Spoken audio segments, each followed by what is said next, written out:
몇 분 정도 하신 거예요? 10분 정도 한 것 같은데요? 10분 정도요? 네, 10분에서 15분? 2분 정도. 네. 질문은 뭐 받으셨어요? 일단 자기소개하고요. 네. 그 다음에 노무현 정신. 예, 노무현 정신과 노무현 대통령의 시대 정신과 가치는 뭐라고 생각하느냐. 그리고 어쨌든 참여정부 인사들을 많이 출마했는데 참여정부 시대의 공과에 대해서, 그 다음에 그 당시에 뭐가 극복해야 될 과제라고 생각하느냐.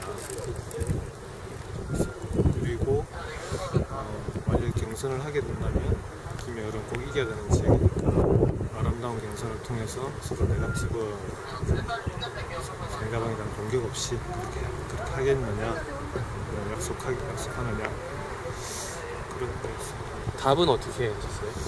답은 열심히 했죠. 노무현 정신 이런 건 좋은데.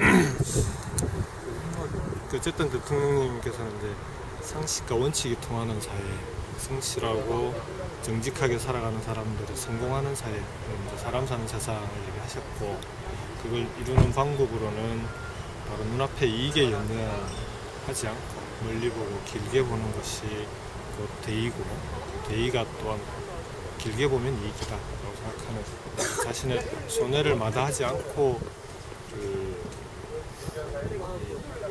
여러 가지 정책의 선택을 해나갔던, 그게 이제 바보 정신, 일종의 바보 정신인데, 그런데 바보 정신을 통해서 사람 사는 세상을 만들어가는 것이 대통령의 시대 정신이고 가치다, 이렇게 설명했습니다. 공과에 대해서는 뭐라고? 이제 어쨌든 여러 가지 평가가 있는데, 항상 지적받는 것이 소통이었습니다.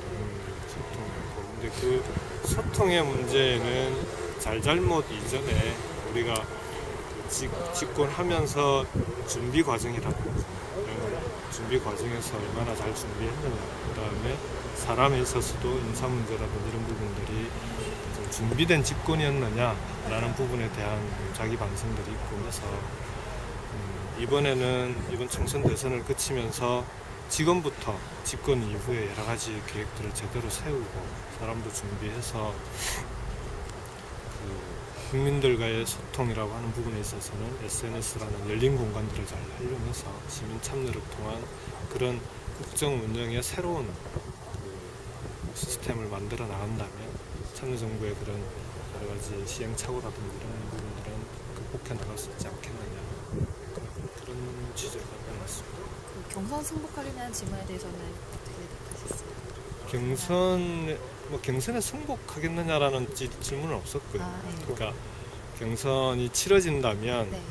이제 네거티브 없이 아름다운 경선을 만들어야 되는데 약속할 수 있냐.